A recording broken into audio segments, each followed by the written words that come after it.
Bismillahirrahmanirrahim. Assalamualaikum warahmatullahi wabarakatuh.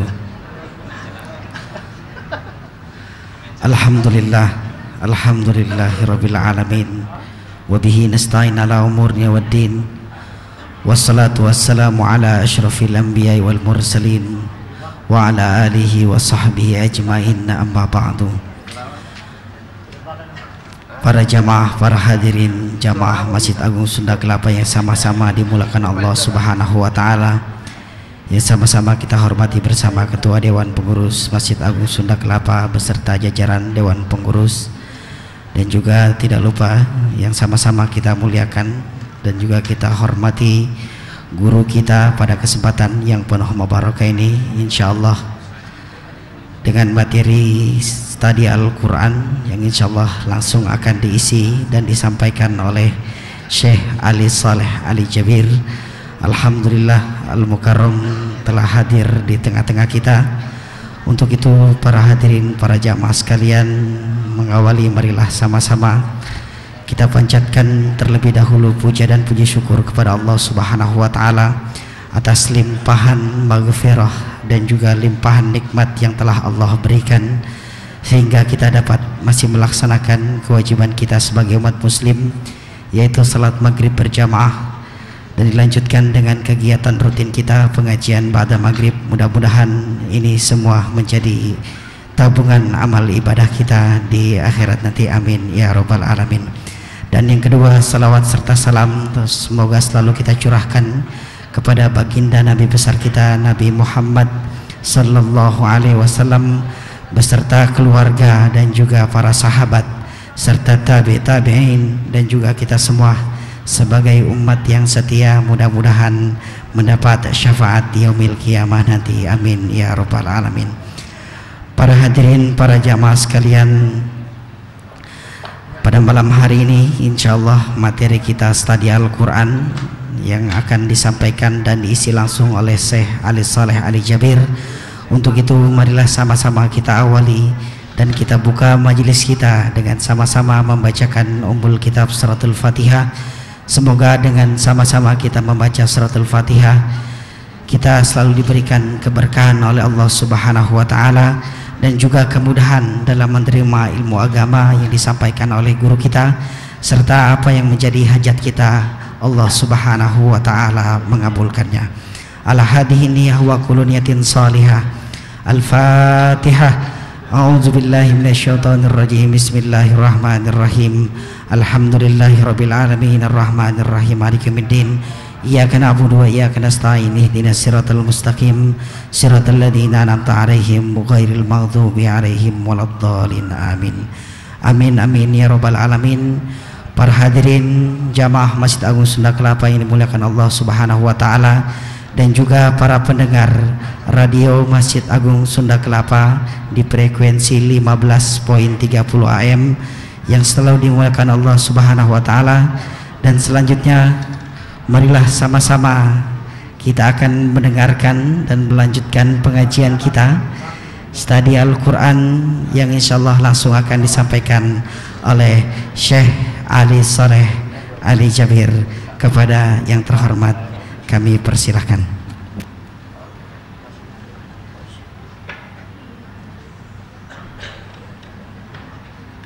Bismillahirrahmanirrahim. Assalamualaikum warahmatullahi wabarakatuh.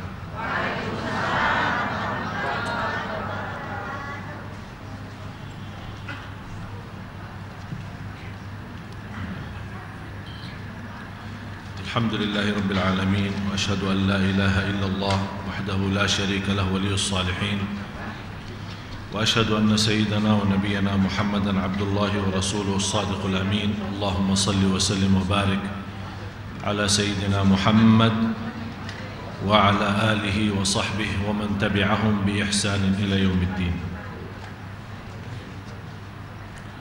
Subhanaka la ilma lana illa ma 'allamtana innaka antal alimul hakim. Maha suci Allah, saya tidak memiliki ilmu apa-apa, hanya saja apa yang diberikan oleh Allah Subhanahu wa ta'ala. segala sesuatu yang kita miliki sebenarnya milik Allah. Segala sesuatu yang kita punya sebenarnya milik Allah. Dan Allah titipkan kepada kita, dan nanti ada satu saat akan Allah minta dikembalikan titipannya. Oleh karena itu jangan anda sedih atas kehilangan dan kekurangan sesuatu, karena semuanya dari Allah dan kembali kepada Allah Subhanahu wa ta'ala. La haula wa la quwwata illa billahil aliyyil azim. Alhamdulillah wa syukurillah. Selamat Hari Raya Idul Fitri 1433 Hijriah. Selamat dan mohon maaf lahir batin. Semoga semua yang hadir sama-sama termasuk hamba Allah yang diterima amal ibadahnya selama bulan Ramadan.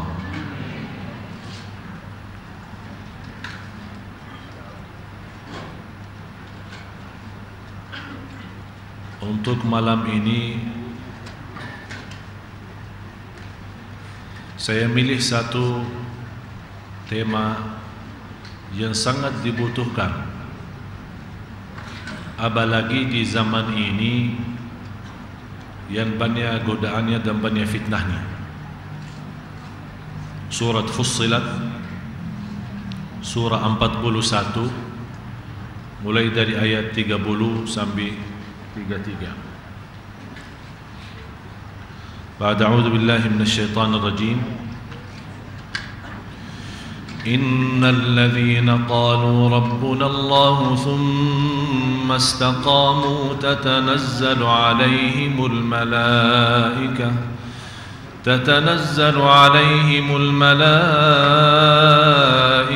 alla takhafu wa la tahzanu وأبشروا بالجنة التي كنتم توعدون نحن أولياؤكم في الحياة الدنيا وفي الآخرة ولكم فيها ما تشتهي أنفسكم ولكم فيها ما تدعون نزلا من غفور رحيم ومن أحسن قولا ممن دعا إلى الله وعمل صالحا وقال إنني من المسلمين.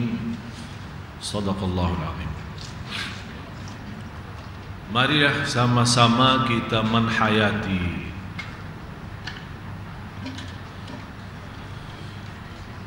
kalau boleh kita menhayati isi-isi Al-Quran, banyak persoalan kita insya-Allah akan selesai.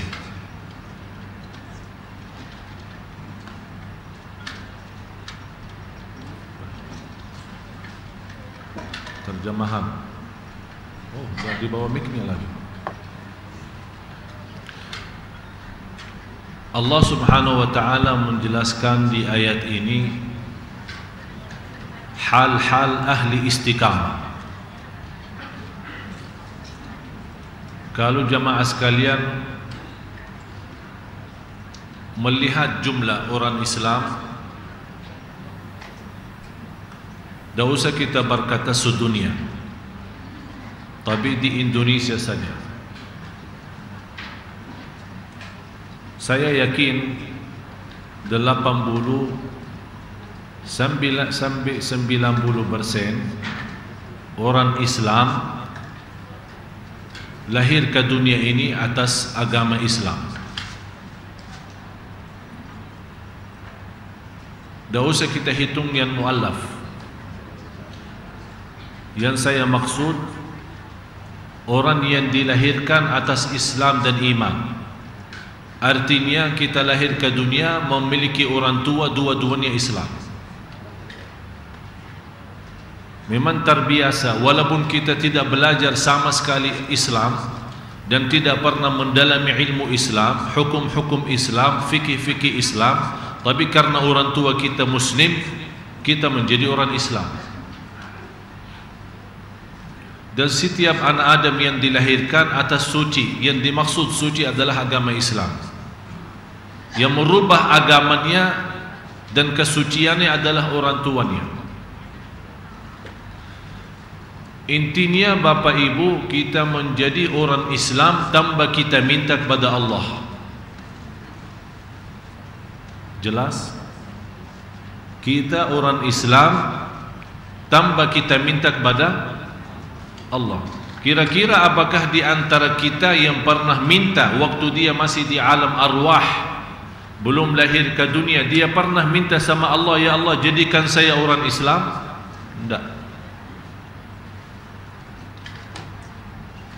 Tapi coba bayangkan Bapak Ibu, kalau Allah memberikan kita menjadi orang Islam tanpa kita minta, bagaimana kalau kita minta istiqamah?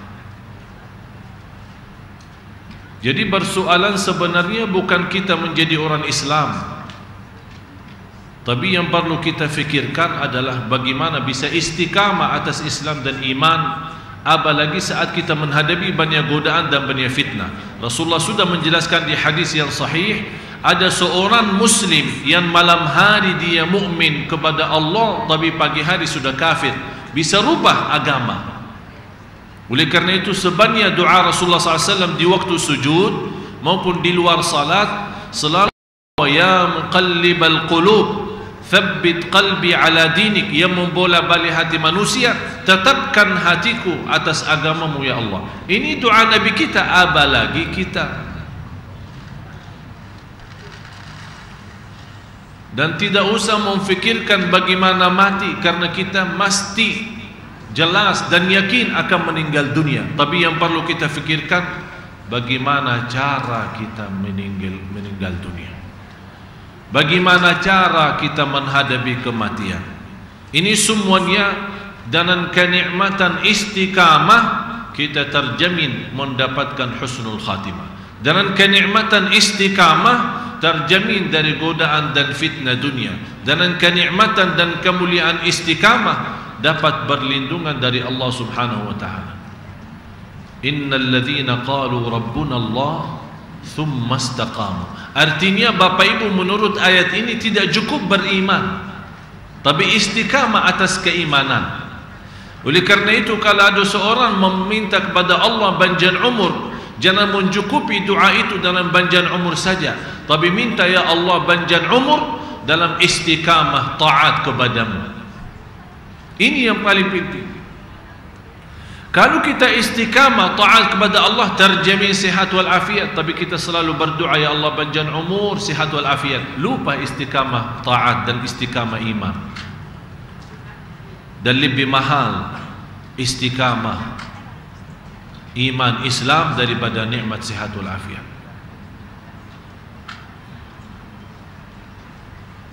Silakan. Sesungguhnya orang-orang saya yang... mohon ada sedikit perhatian, karena kita teliti dan mendalami ayat ini supaya kita mudah-mudahan bisa menjadi orang yang ahli istiqamah.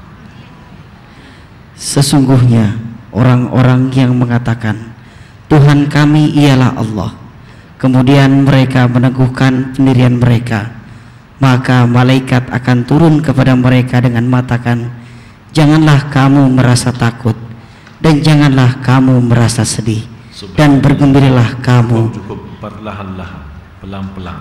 Pelan-pelan. Kata orang Malaysia, perlahan-lahan. Innal ladzina qalu rabbuna Allah. Ada seorang datang kepada Rasulullah sallallahu alaihi wasallam minta dinasihati, minta wasiat. Rasulullah bersabda, qul amantu billah thumma istaqim. Berkata aku iman kepada Allah dan istiqamah atas kataan itu. Jadi jangan kita berkata saya orang salih, saya orang salihah, tapi itu mudah kita ucapkan, tapi ini buktinya mana? Istiqamah. Apalagi baru Bapak Ibu kita habis bulan Ramadan, artinya baru saja kita full isi tarawih, qiyamul lail, baca Quran, silaturrahim, bersedekah, buka puasa, membagi derma untuk anak yatim miskin, infak, sedekah, bermacam-macam amalan yang kita walaupun tidak terbiasa, kita sudah ada semangat dan senang hati untuk beramal salih di bulan Ramadan. Tapi selepas bulan Ramadan sepertinya kita sudah malas-malasan. Yang sudah sanggup dan mampu 23 rakaat tarawih, Allah Maha tahu selepas Ramadan witir pun tertinggal. Bukan 23 rakaat lagi, witir pun sudah tertinggal.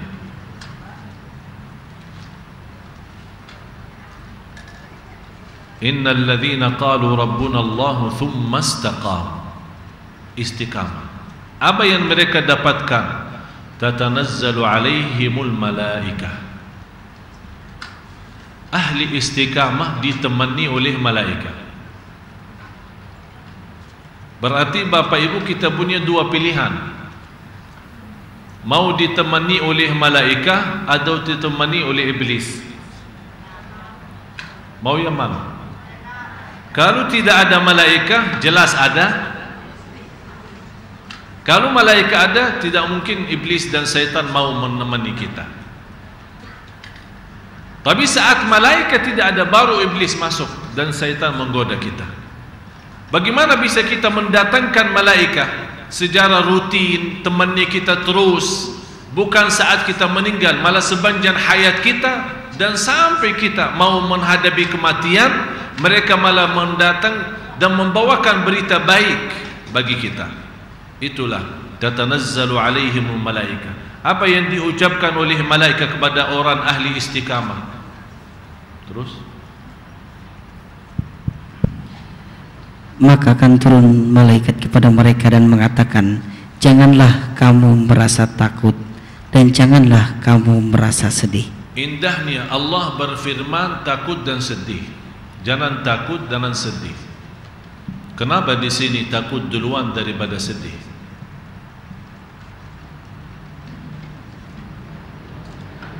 Karena kebiasaan manusia selalu takut terhadap hal yang belum terjadi.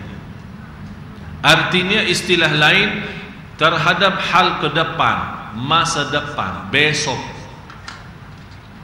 Orang punya harta datang untuk di jalan Allah, infak dan sedekah, dia mulai menghitung-hitungan. Kenapa hitung-hitungan saat sedekah? Takut. Takut apa? Habis. Habis apa? Hartanya. Terus miskin, fakir, malu nanti sama orang. Kalau saya jadi orang miskin, habis jadi kaya. Itu rasa takut. Padahal dia belum pernah coba. Bagaimana bisa dia merasa takut padahal belum tentu bisa terjadi hal yang dia takuti? Tapi bagi ahli istiqamah, Allah sudah memberikan kabar gembira terhadap hal yang belum terjadi ke depan.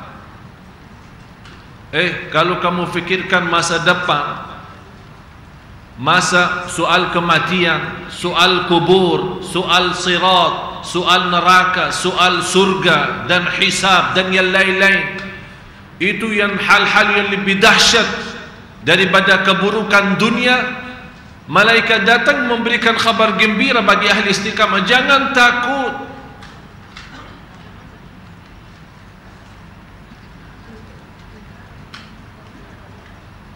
Dan selalu rasa takut mendatangkan rasa sedih.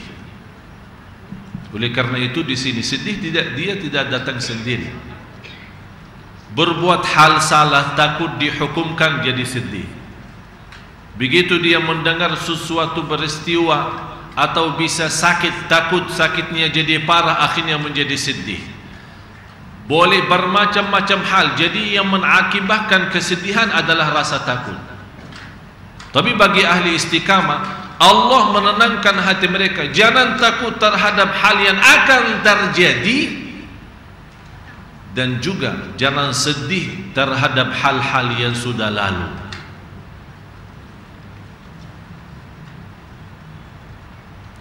Karena yang memunculkan sedih pasti hal yang sudah lalu. Contoh, saat kita berbuat salah di kantor kita, kita mulai berfikir dan bermacam-macam susah. Takut ditahu sama bos kita, nanti menjadi bersoalan. Tapi mulai hal itu sambil menjadi ketakutan, itu mulai kesedihan. Tapi bagi ahli istiqamah, Allah sudah memberikan kabar gembira bagi ahli istiqamah. Jangan takut menghadapi kematian, jangan takut soal kuburan, jangan takut kemiskinan, jangan takut kefakiran, jangan takut berjalan di atas sirat, jangan takut. Allah memberikan ketenangan agar dia mampu dan dia tenang, tidak ada rasa takut sama sekali. Tapi ya Allah, bagaimana anak saya yang saya akan tinggalkan, rumah saya, istri saya, suami saya, harta saya, dan urusan-urusan yang lain. Sedihlah mereka, dan saya juga sedih tinggalkan mereka. Kata Allah, wala tahzan, jangan sedih. Urusan mereka, urusan kami. Istimewa ahli istiqamah. Jadi ke depan aman, ke belakang pun diamankan. Keluarganya terjamin, ahli istiqamah terjamin keluarganya akan selalu sukses dan dalam lindungan Allah. Buktinya suratul Kahfi, wa ammal jidaru fakana li ghulamaini yatimaini fil madinati wa kana tahtahu kanzul lahuma wa kana abuhuma salihan fa arada rabbuka an yablugha ashuddahuma ويستخرجا كنزهما رحمة من ربك وما فعلته عن أمري ذلك تأويل ما لم تسطع عليه صبرا. Anak yatim yang telah lama baru bisa ketemu hartanya yang tersimpan, yang ditertanam dalam sebuah tanah. Tapi ternyata bagaimana mereka bisa mendapatkan kemudahan bertemu dengan hartanya yang tertinggal? Menurut ayat itu karena keberkahan istiqamah kakinya yang ketujuh. Jadi anak itu, anak yatim yang bertemu dengan hartanya, itu anak yatim yang ketujuh dari turunan kakinya yang istiqamah. Coba bayangkan, itu tanda apa? Ahli istiqamah bukan terjamin keturunan anaknya langsung, malah sampai 7 keturunan. Allah memberkahi kehidupannya.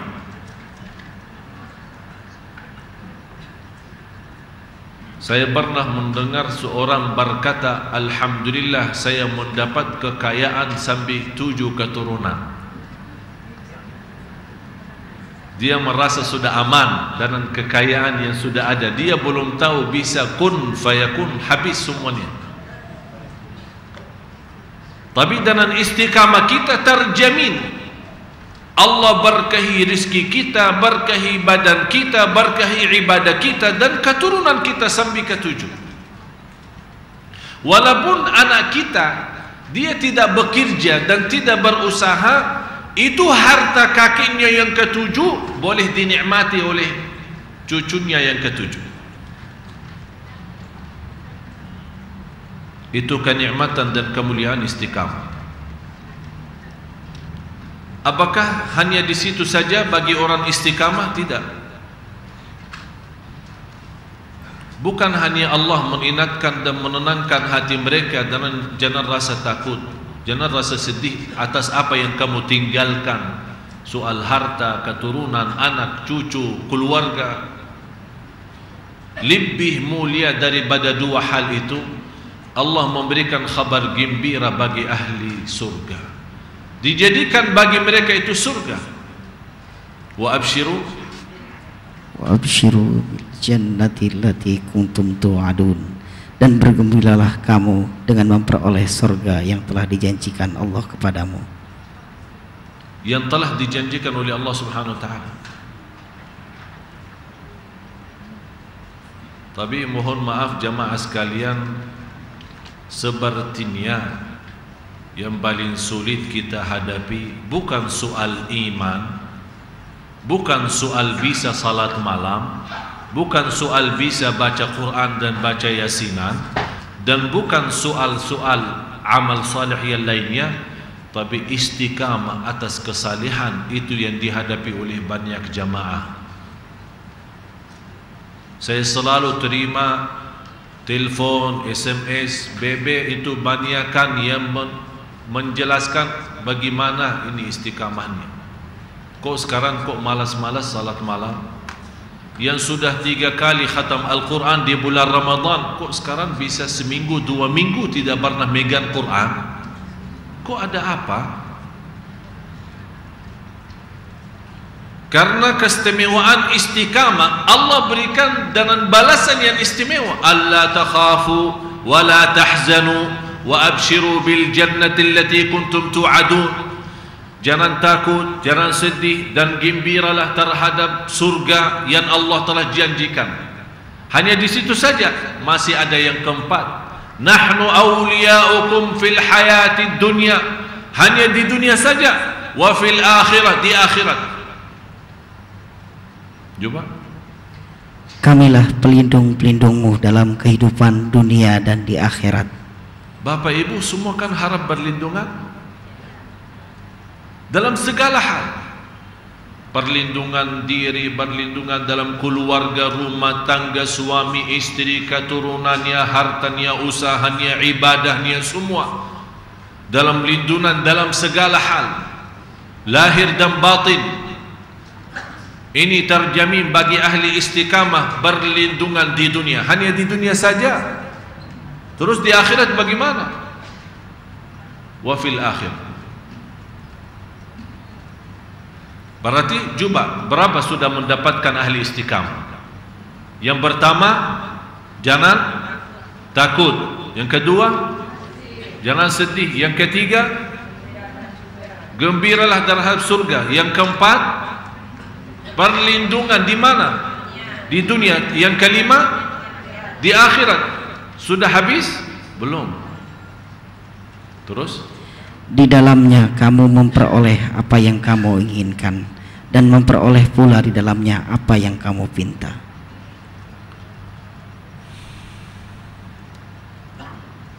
Saya saat baca ayat ini,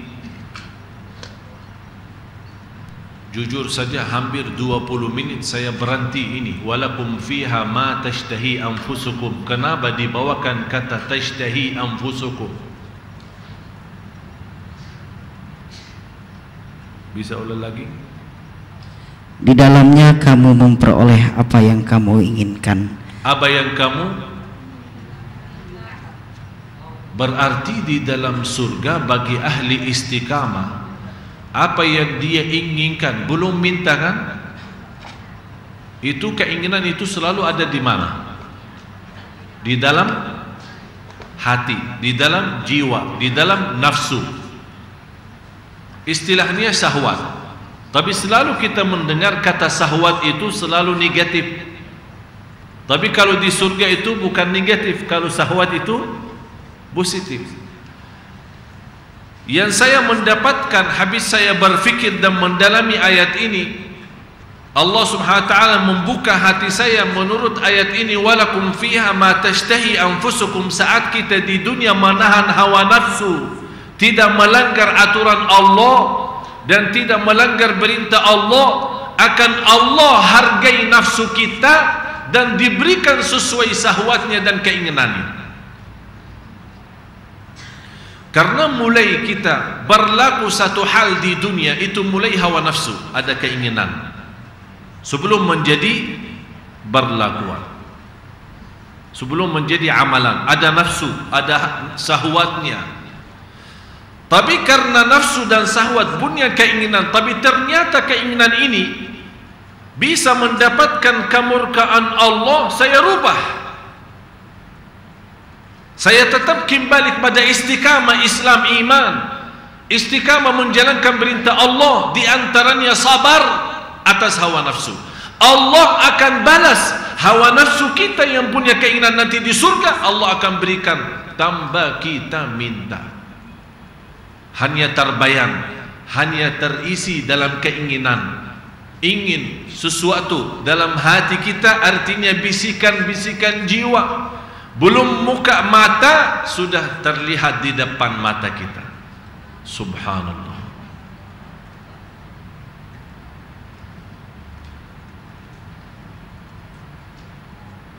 Walakum fiha ma tad'un, dan apapun yang kamu minta. Coba ini sekarang ada dua ya. Yang kita ingin belum kita minta, kemudian yang kita minta. Tapi apakah kita sanggup dan siap untuk menahan hawa nafsu kita supaya nanti nafsu kita boleh mendapatkan segalanya nanti di hari kiamat? Ini yang perlu kita ini fikirkan. Menurut saya Bapak Ibu, kalau kita benar-benar bisa menhayati ayat ini, bisa mendalaminya, bisa mensucikan kalbu kita, insya Allah kita akan sampai ke martabat ahli istiqamah yang mampu melawan hawa nafsu dengan mudah.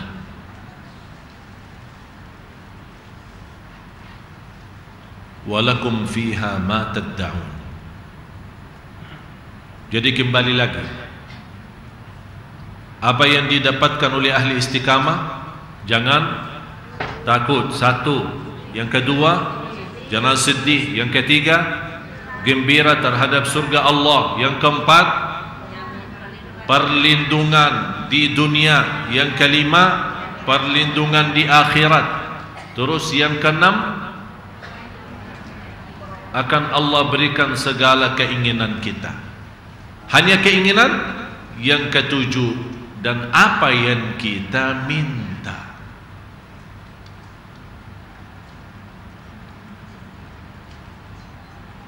Ini semuanya nuzulan min ghafurir rahim.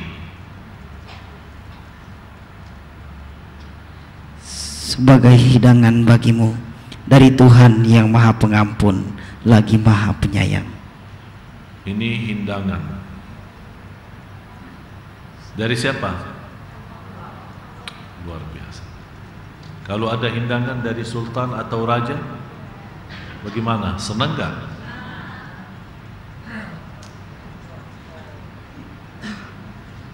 Bagaimana ini tawaran langsung dari Allah Subhanahu wa ta'ala. Dan kenapa terbawa kata Ghafurur Rahim? Apa hubungannya di sini?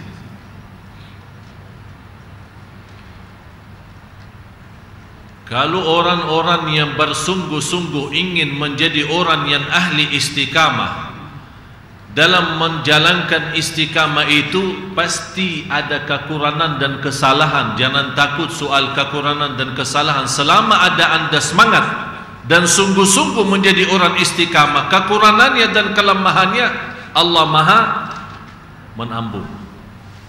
Ghafur.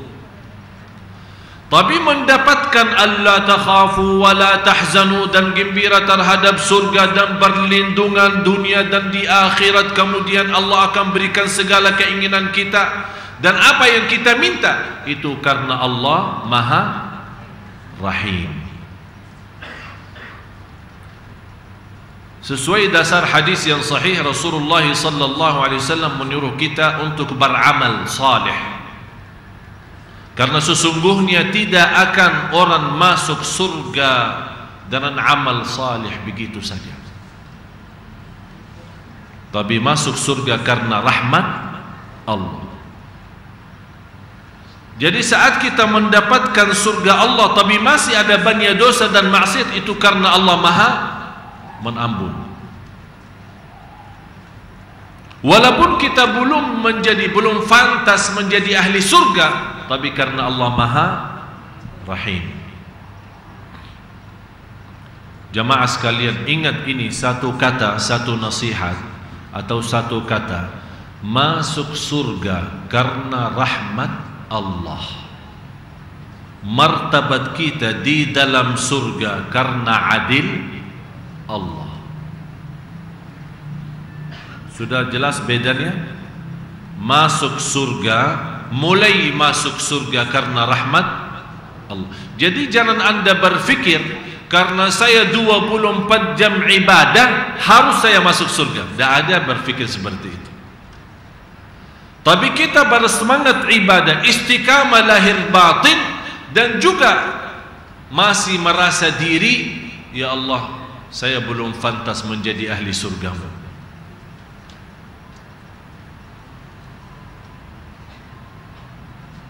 Seperti yang kita baca Abu Nawas kan, yang merasa dirinya belum pantas menjadi ahli surga. Tapi tidak boleh berkata saya tidak boleh masuk surga, dan tidak boleh juga berkata saya harus masuk surga karena memang saya sudah orang-orang salih dan salihah. Tapi kita selalu berjuang dan istiqamah karena kita harap dan istiqamah kita mendapatkan rahmat Allah menantar kita ke surganya. Nuzulan min ghafurir rahim.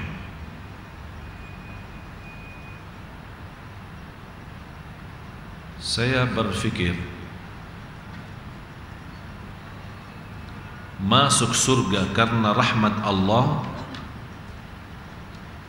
dan di dalam surga posisi kita, martabat kita itu karena adil Allah. Contoh, sudah muazzam? Kalau orang masuk surga, misal Bapak Ibu, saya dan Bapak Ibu masuk surga, amin.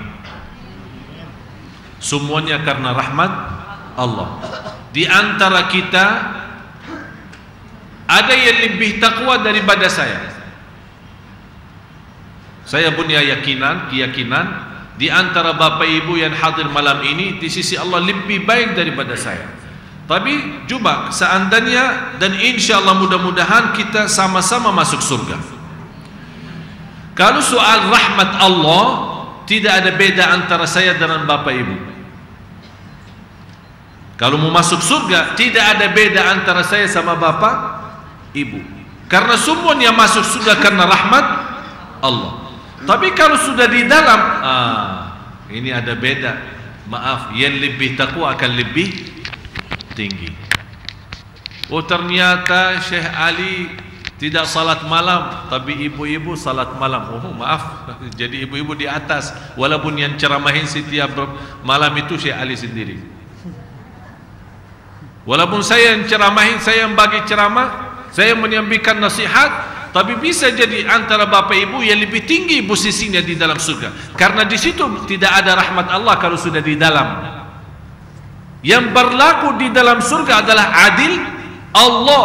Bagaimana adil Allah? Yang sudah benar-benar ikhlas, bermujahadah dan istiqamah, salat malam, baca Quran, bersedekah dan segala perjuangan, Allah hargai itu dan Allah naikkan posisinya. Oleh karena itu Bapak Ibu, jangan Anda merasa ya udah kalau memang masuk surga karena rahmat Allah, udah tidak usah beramal. Masa kita mau di posisi yang di bawah saja? Cemburu kita, iri kalau kita melihat semua ahli surga sudah naik ke atas. Sebagaimana kata Siti Aisyah radhiyallahu anha, tidak ada yang lebih tinggi daripada ahlul Quran di dalam surga, karena setiap ayat punya tingkatan dalam surga. Jumlah tingkatan dalam surga sesuai jumlah ayat Al-Quran. Oleh karena itu tidak ada yang lebih tinggi daripada ahli Quran di surga. Jadi orang yang hafal juz 30 sama yang hafal 30 juz beda sih, beda. Walaupun dua-duanya masuk surga, tapi secara adil, karena adil Allah, tidak mungkin mereka bisa di satu posisi dan di satu derajat. Pasti sangat beda. Mudah-mudahan Bapak Ibu kita menjadi ahli Quran. Saya kemarin beberapa malam lalu saya mimpi. Saya tidak akan ceritakan kepada Bapak Ibu apa yang saya mimpikan karena sangat ngeri. Yang saya mimpi itu malam pertama masuk alam kubur. Apa isinya, apa yang saya lihat, mohon maaf saya tidak bisa ceritakan karena betul-betul sangat ngeri. Tapi saya ingat satu hal, Azan 1 minit. Habis azan boleh lanjut ya. Udah, selepas azan kita lanjut. Apa itu satu hal, habis, jangan ke mana-mana.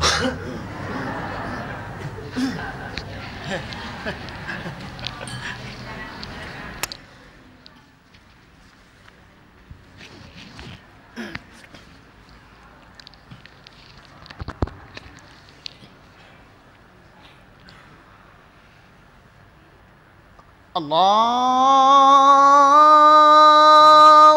Akbar, Allahu Akbar.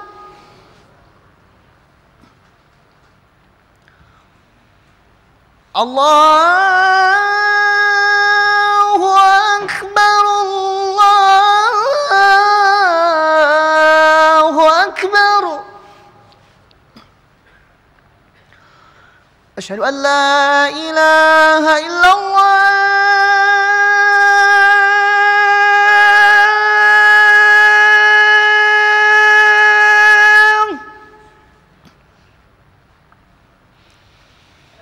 أشهد أن لا إله إلا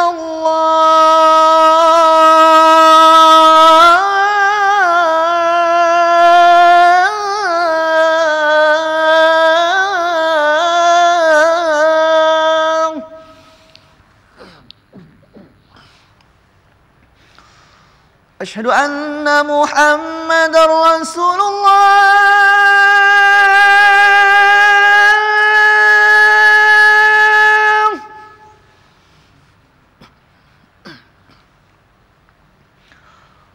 أشهد أن محمدًا رسول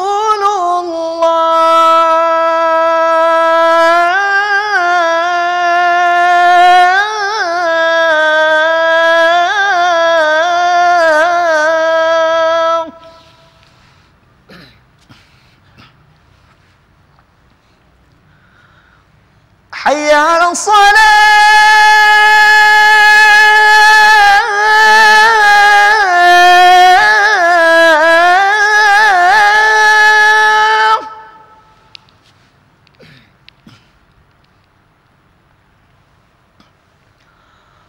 حي على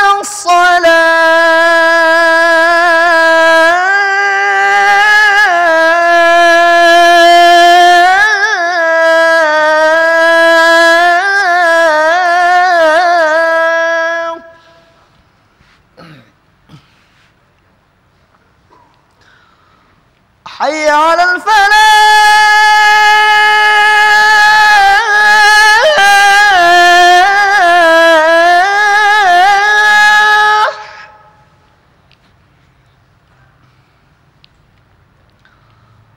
حي على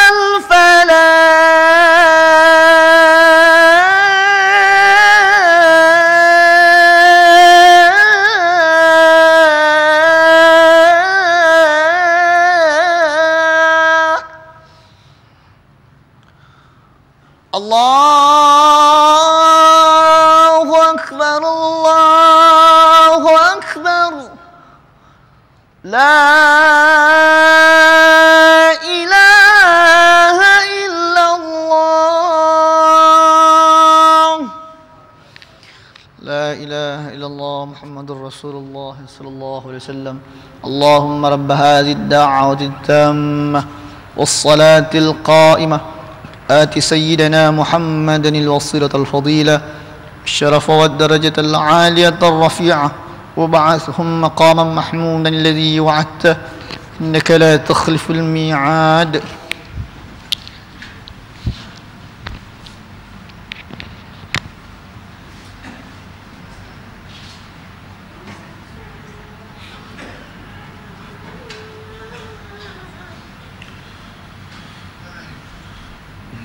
الحمد لله.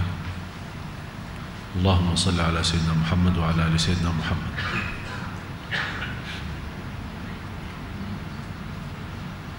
Di mana tadi? Satu hal. Mimpi saya sudah bilang, saya tidak bisa ceritakan Cuma mudah-mudahan kita semua dirahmati Allah Subhanahu wa taala. Saya ingat satu hal yang terkait dengan istiqamah kita. Kemarin waktu bulan Ramadan,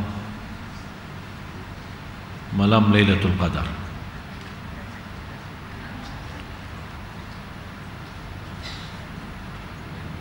saat terbayang kemuliaan malam Lailatul Qadar, mudah-mudahan kita semua termasuk orang yang mendapatkan barakah malam Lailatul Qadar dan diterima oleh Allah di malam Lailatul Qadar.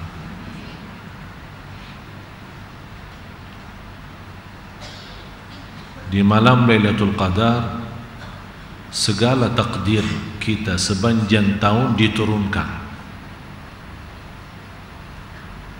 Berarti Bapak Ibu, takdir itu ada dua.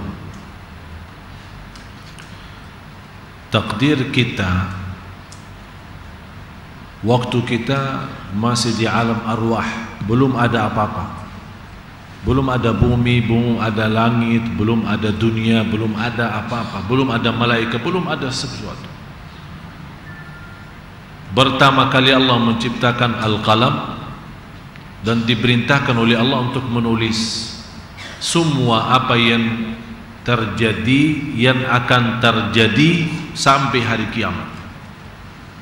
Berarti sebelum ada bumi dan langit 500 tahun duluan sudah ada nama kita, sudah tertulis dalam buku takdir. Kita orang mana, siapa orang tua kita, di mana tinggal, di mana meninggal, di mana, semuanya sudah jelas bagi Allah. Dan apakah kita bahagia atau tidak, kapan kita sakit, kapan sehat, surga, neraka, semuanya sudah bagi Allah sudah jelas. Itu sebelum ada bumi dan langit 500 tahun sebelumnya. Dan semuanya tersimpan di Al-Lawhul Mahfuz. Al-Lawhul Mahfuz di langit yang ketujuh. Tidak boleh ada yang tahu isi buku itu, hanya Allah Subhanahu wa ta'ala. Kapan malaikat boleh tahu? Malaikat boleh tahu takdir itu yang terjalan selama 1 tahun. Mulai turunnya di malam Lailatul Qadar. Inna anzalnahu fi lailatin mubarakatin inna kunna munzilin fiha yufraqu kullu amrin hakim.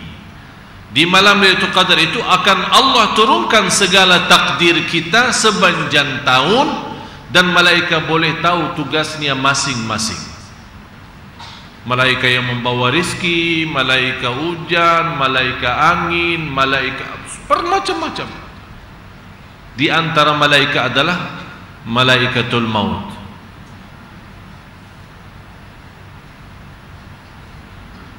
Berarti selepas dan habis malam Lailatul Qadar, malaikatul maut boleh tahu siapa di antara kita yang tahun ini meninggal, cuma menunggu gilirannya. Berarti Bapak Ibu, yang saya ingat di saat itu, takdir kita sepanjang tahun, sakitnya kapan, sehatnya kapan, berapa lama sakit, berapa lama sehat, berapa lama kaya, berapa lama susah dan miskin, dan bermacam-macam soalan. Apakah kita punya cucu nanti atau keturunan, atau apa yang akan terjadi dalam urusan rumah tangga kita, usaha dan bisnis kita. Tapi ini semuanya tidak menarik perhatian saya sebagaimana malaikatul maut.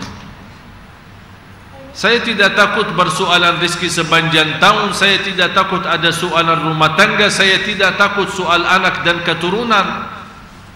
Tapi yang saya fikirkan, apakah nama saya sudah tertulis dan suratnya sudah di tangan malaikatul maut atau tidak? Kalau memang kita akan meninggal di tahun ini, berarti sebelum masuk malam Lailatul Qadar yang akan datang bulan Ramadan, kalau kita seandainya sudah tertulis takdir kita meninggal tahun ini, berarti nama kita mohon maaf jamaah sekalian, sudah di tangan malaikatul maut. Tinggal menunggu gilirannya, tanggal berapa, hari apa, dan di mana.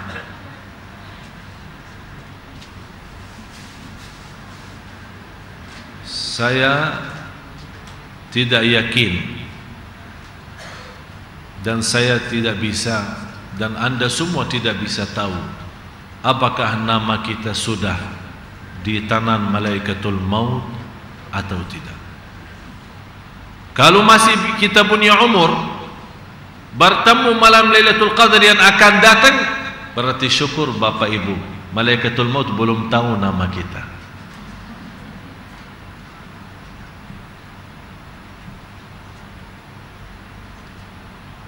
Saya ingat waktu saya bawakan cerita, dan saya selalu berkata, jangan memfikirkan takut mati, tapi bagaimana cara kita meninggal dunia. Kayaknya kalau kita sungguh-sungguh berfikir, tidak usah bingung ya, tidak usah bermacam-macam fikiran. Berfikir saja, ternyata nama kita sudah di tangan malaikatul maut. Berfikir seperti itu. Kemana saja pergi, nama saya sama malaikatul maut. Itu yang perlu fikirkan. Jadi kemana kamu pergi, terbayang malaikatul maut membawa nama saya. Tapi tidak tahu apakah hari ini dia datang, apakah nanti malam, apakah tidur nanti malam tapi tidak bangun subuh. Oleh karena itu, kalau kita boleh menhayati seperti ini, saya sarankan dan nasihati, jangan tidur belum witir dan belum wudu. Belum witir dan belum laksanakan witir dan wudu. Seandainya datang malaikatul maut, kita insyaAllah sudah siap. Jangan berfikir lain, jangan witir dan wudu tapi hatinya masih takut, jangan malam ini dong. Jangan usah fikirin. Witir dan wudu, bismillah, tidur. Bisa bismikallahumma ahya wa amut, bisa jadi bismikallahumma amutu dan amut. Kalau terjadi amut dan amut, sudah siap. Alhamdulillah wudu, dan alhamdulillah sudah witir.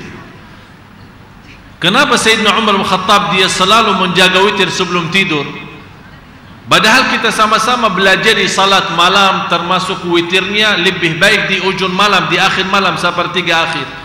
Tapi kenapa Umar bin Khattab suka salat witir sebelum tidur? Dan kenapa Rasulullah mewasiatkan Abi Hurairah waktu Abu Hurairah minta wasiat? Di antara 3 wasiat Rasulullah ke Abi Hurairah, witir sebelum tidur. Wasiat Rasul ke Abi Hurairah 3. Ya Abi Hurairah, jaga 3 hal. Witir sebelum tidur, salat duha, kemudian puasa 3 hari bertenahan bulan. Yang biasa Bapak Ibu 13, 14, 15. Malah saya heran ada seorang berkata rutin salat duha bid'ah. Dan ini Rasulullah mewasiatkan Abi Hurairah duha. Jaga witir sebelum tidur dan puasa 3 hari setiap bulan. Malah menurut mazhab Abi Hanifah lebih baik salat witir sebelum tidur. Kalau seandainya nanti bangun malam, salat malam tidak perlu witir. Jamaah sekalian jangan salah faham. Witir itu tidak harus salat tasbih dulu, tidak harus tahajud dulu, tidak harus salat malamnya dulu. Boleh salat sunnah, salat isya, habis isya sunnah, habis sunnah ba'diyah langsung tutup 3 witir, 3 rakaat witir, sudah salat witir. Tidur seandainya meninggal, amin, InsyaAllah sudah menjadi ahli witir.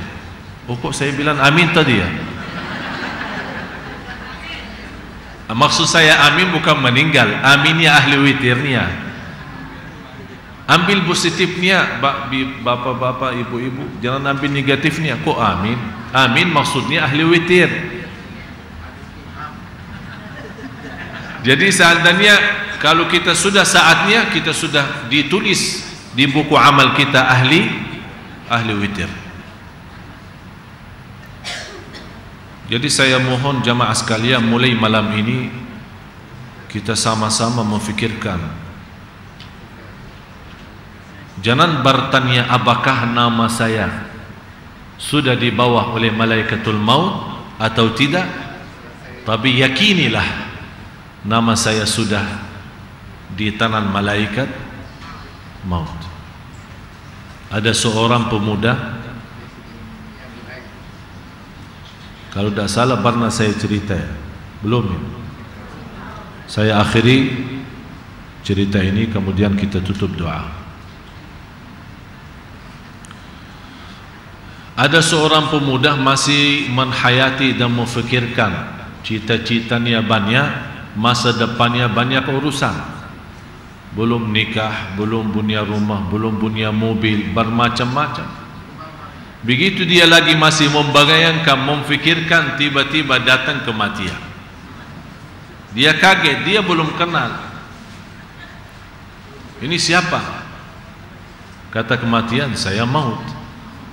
Terus mau apa ini? Pertama kali. Ya memang kalau saya datang sekali dah boleh dua kali. Memang saya datang sekali. Jadi orang-orang dah bisa kenal saya. Karena pertama kali tiba-tiba datang, udah bawa pulang. Terus mau apa ya? Saya datang mau jemput. Jangan dulu. Kasih saya waktu. Saya masih kan muda. Ayah saya aja 90 tahun baru meninggal. Kata kematian, itu ayah kamu. Kalau kamu sudah sampai di sini saja. Terus jalan keluarnya apa? Tidak ada. Jangan coba-coba, sudah habis. Itu keputusan. Anak pemuda itu merasa diri sudah betul-betul tidak bisa menghindarkan dari kematian. Dia mau coba menipu kematian. Bagaimana caranya? Dia merasa diri pintar. Dia berkata kepada kematian, ya udah kalau memang datang mau jemput saya, udah saya siap, tapi saya mau undang makan dulu. Kata kematian, subhanallah, ini pertama kali saya datang mau cabut nyawa seorang malah diundang makan.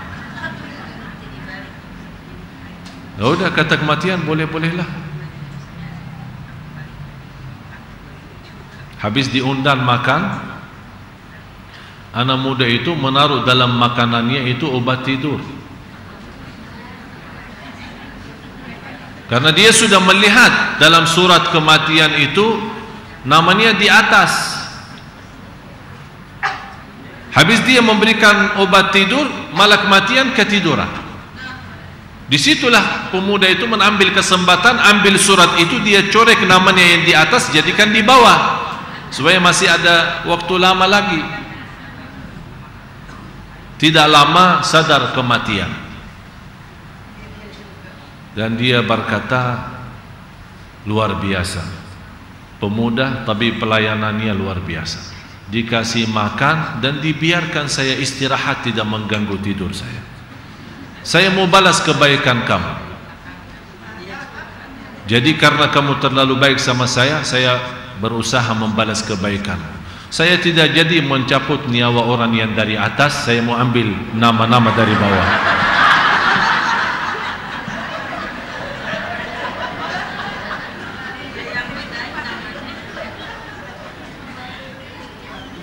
Ternyata namanya di mana? Dia sendiri yang rubah. Kalau diamkan saja barangkali bisa lulus. Tapi dia sendiri merubah. Itu intinya apa Bapak Ibu? Walaupun kita pintar menipu kematian, tapi tidak akan bisa merubah takdir. Orang tidak bisa lepaskan diri. Waktu saya bawa cerita, ada seorang jamaah, dia minta tolong, Syekh kasih saya ini di mana, di Al-Quran atau di hadis. Saya bilang tidak ada, itu Medein Ali Jabir. Tidak ada di dalam Quran dan hadis cerita seperti itu. Tapi kenapa saya buat cerita seperti ini? Supaya kita betul-betul sadar sejauh mana kecerdasan kita, kelebihan kita, kekayaan kita. Kalau sudah datang tidak bisa tawar-tawaran.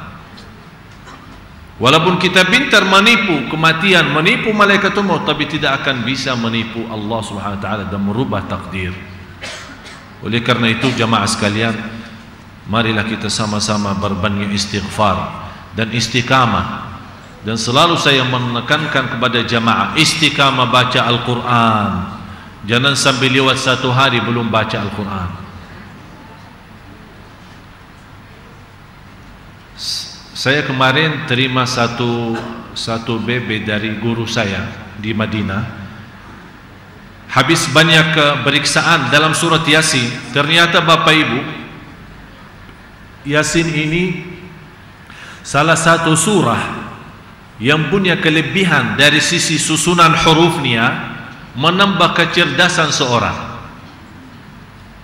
Jadi yang merasa diri kurang apa agak kelemahan atau kurang menghafal, sering banyak mendengar surat Yasin, bukan membaca tapi mendengar surat Yasin. Itu kelebihannya luar biasa, karena dia bisa menyempurnakan kecerdasan kita yang kita perlukan dalam kehidupan kita. Itu surat Yasin. Jadi sering kali, apalagi kalau kita mau tidur, daripada sekarang banyakkan anak-anak kita suka tidur dengan musik, lagu-lagu, ganti dengan Yasin. Karena dia proses untuk otak kita. Walaupun kita tidur, tapi tetap dari susunan hurufnya surah Yasin, suaranya mengembangkan otak kita menjadi lebih cerdas. Itu menurut ahli saraf dan ahli-ahli jiwa, bertemu dengan Yasin itu memang luar biasa berkahnya. Oleh karena itu Bapak Ibu, jangan sia-sia istiqamah baca Quran, istiqamah mendengar Al-Quran, istiqamah salat malam walaupun 3 rakaat witirnya, istiqamah duha walaupun 2 rakaat, salat 5 waktu, dan selalu senantiasa bersedekah walaupun semampunya, tapi setiap hari. Kelebihan sedekah apa? Bukan kelebihannya berapa yang kita sedekahin, tapi kelebihan sedekah istiqamah kita bersedekah. Istiqamah setiap hari di masjid, setiap hari ada rezeki sedikit kita bayar 1.000, 5.000, 10.000. Disitulah kelebihannya, disitulah yang merubah nasib kita, yang menjadi rezeki yang berlipat ganda sampai 700 kebaikan. Bukan karena sekaligus kita berikan ke miliaran, bukan. Karena masalahnya bisa sekaligus tapi seumur hidup. Tapi istiqamah itu yang paling berat, walaupun sedikit. Mudah-mudahan Allah kuatkan kita lahir batin supaya bisa istiqamah. Bismillahirrahmanirrahim. Alhamdulillahirabbil alamin. Allahumma salli ala sayyidina Muhammad wa ala ali sayyidina Muhammad. Ya Allah, berilah kepada kami petunjuk pada jalan yang lurus. Hidupkanlah kami dalam keadaan iman, wafatkanlah kami dalam keadaan Islam, dan jadikanlah kami bersama orang salih hari kiamat. Ya Allah, sucikan hati kami, bersihkan jiwa kami. Ya Allah, kuatkanlah kami lahir dan batin supaya kami istiqamah taat kepadamu sampai akhir hayat. Akhiri hayat kami dengan husnul khatimah, husnul khatimah, husnul khatimah. Ya Allah, kuatkanlah kami istiqamah atas salat malam, istiqamah baca Quran, istiqamah berbakti baik sama kedua orang tua, istiqamah bersedekah, istiqamah berakhlak mulia, istiqamah mencari ridhamu ya Rabbal Alamin. Ya Allah, bagaimana Engkau berikan kepada kami kemudahan sama-sama berkumpul di masjid yang agung ini yang mulia. Berilah kepada kami kemuliaan sama-sama jumpa lagi di surgamu ya Allah, bersama Nabi Muhammad sallallahu alaihi wasallam serta orang tua kami dan keturunan kami ya Rabbal Alamin. Ya Allah, haramkan wajah kami dan jauhkanlah wajah kami dari neraka jahannam. Selamatkan kami ya Allah dari siksa neraka jahannam. Selamatkanlah kami dari siksa neraka jahannam. Ya Allah, inilah doa kami, khususnya untuk orang tua kami. Sayangi orang tua kami, muliakan orang tua kami. Kami tidak mampu membalas dan tidak akan mampu membalas kebaikan kedua orang tua kami. Kami serahkan kepada Engkau ya Allah, menjadikan orang tua kami mulia di sisimu dunia akhirat. Ya Allah ya Arhamar Rahimin, ampuni dosa kami, kesalahan kami, dosa lahir dan batin, dosa besar maupun kecil, dosa terang-terangan maupun sembunyi. Ya Allah, ampunilah segala-galanya, karena Engkau Maha mengampun dan Engkau Maha kasih sayang. Birahmatika ya Arhamar Rahimin.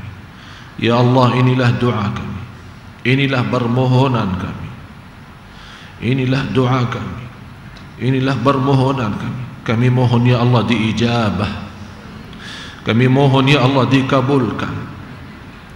Kalau Engkau ya Allah menerima doa orang salih saja, bagaimana kami yang masih berniat dosa dan maksiat? Kalau Engkau mengkabulkan permohonan ulama, orang yang bertakwa dan salih dan suci, bagaimana bagi kami ya Allah yang masih banyak kotor dan banyak dosa maksiat? Kalau Engkau tidak menerima doa kami, kami akan celaka dunia akhirat.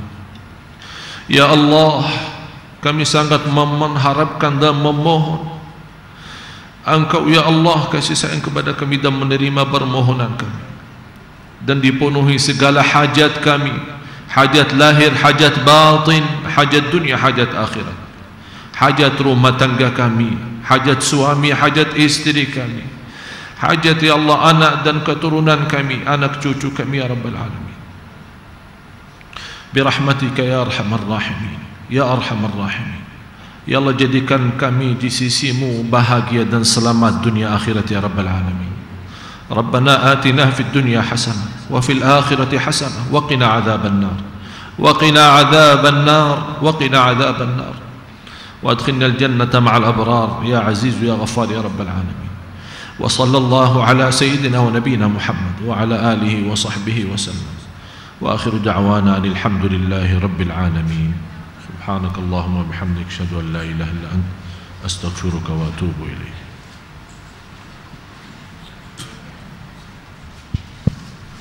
Alhamdulillah wa syukrillah. Demikianlah para hadirin, para jamaah sekalian, pengajian kita pada malam hari ini. Semoga apa yang sudah disampaikan melalui ayat-ayat Al-Quran bermanfaat untuk kita semua, dan semoga kita selalu istiqomah dalam menjalankan ibadah kita. Amin ya Rabbal Alamin. Mari kita tutup majelis kita dengan sama-sama membaca alhamdulillah, alhamdulillah Rabbil Alamin. Wabillahi taufiq wal hidayah. Wassalamualaikum warahmatullahi wabarakatuh.